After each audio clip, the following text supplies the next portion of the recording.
kind of a combination of several of these anarthas. So we should avoid these anarthas. This class is basically the class of being in illusion. Huh? We don't want to be in illusion. Is there a question? No. Just to add. Get the mic.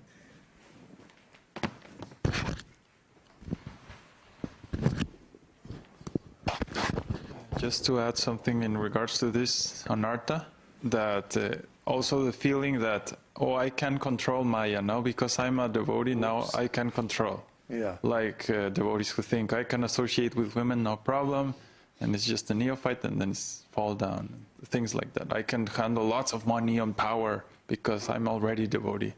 But then it's so much Maya that then it's overwhelming. So Prabhupada always displayed, or any pure devotee always displays like very, very cautious towards Maya, towards illusion. Even they're liberated and everything, and then they're always like, no, careful, take your distance. Yeah. Liberated soul means they've learned their lesson. They don't want Maya. They only want Krishna. So they would be very cautious about any association with Maya, because they know how dangerous Maya is. If you know how, let's say, take a poisonous snake, for example. If you know this is a coral snake or something, it's a very poisonous snake, huh? You're not going to be like, pretty snake, nice snake, you know.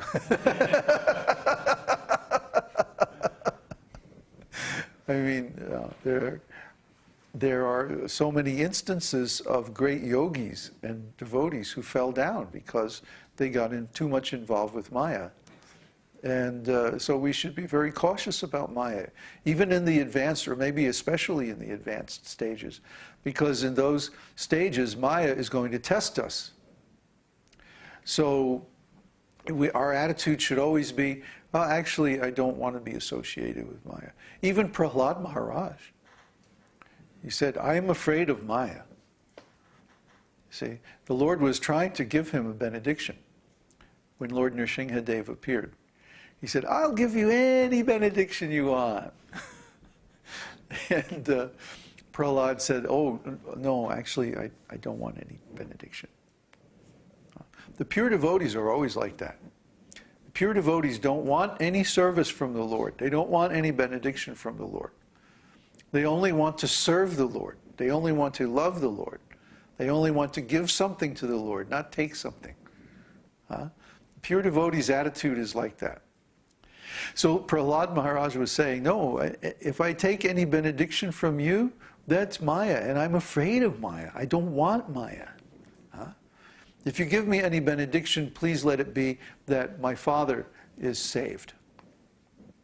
And the Lord said, oh, don't worry, that's automatically there. Because you became a pure devotee, 10 generations of your family in the past and in the future are automatically saved from Maya. You see, so the devotee doesn't want Maya. No matter even the best Maya, the best quality, first class, world famous Maya, no, the devotee doesn't want. And this is why, you know, you see all these great personalities in the world, famous personalities, and they all fall down. Michael Jackson, most famous artist, dies at 50 years old.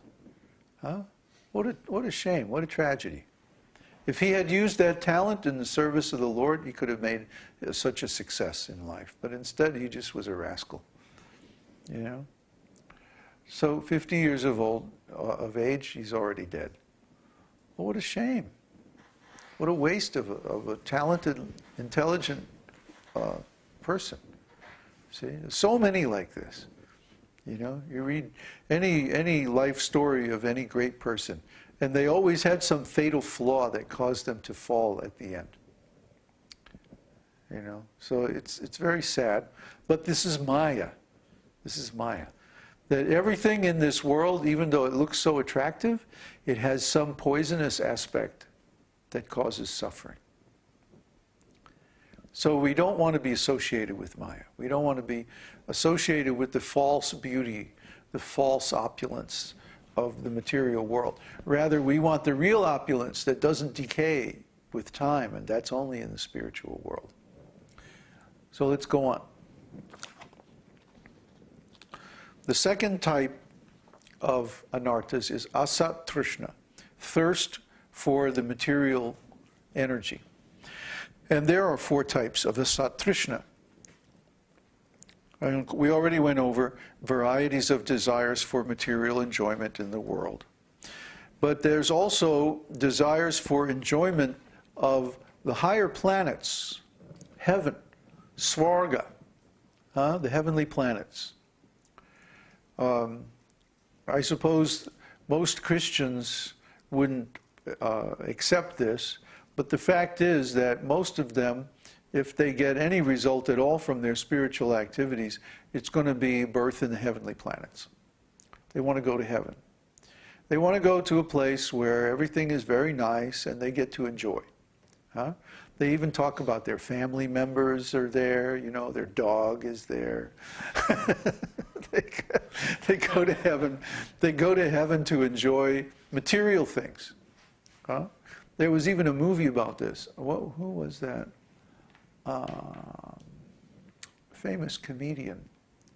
He made some movie about he died and went to heaven, and his ex-wife was there, and all this, everything was there, you know, except God. So this is the rascals. They want to go to heaven and enjoy everything without God. Let me go to heaven. Let me enjoy the nice facilities there. Let me enjoy some sense gratification. But I don't want to worship God. I don't want to serve God. Let my service be that maybe I just make a few prayers and I just, you know, act like sort of a good person. And then I go to heaven and I can enjoy. Yay, me. Well, that's not really devotional service. That's a kind of religious conception. And again, religion is very external, very superficial compared to devotional service. So don't fall into that misconception of spiritual life as being going to the heavenly planet. The heavenly planets are also temporary because they're material. They're part of the material world. And when one is in the heavenly planets, the material enjoyment is so overwhelming that you cannot make, or it's very difficult to make, further advancement in devotional service. Because after all, if you have some thirst for material enjoyment and you go to the heavenly planets and there's all kinds of material pleasures available, then you're going to be indulging in those things. You're not going to be doing devotional service. So when that good karma runs out, then back to good old planet Earth. Another...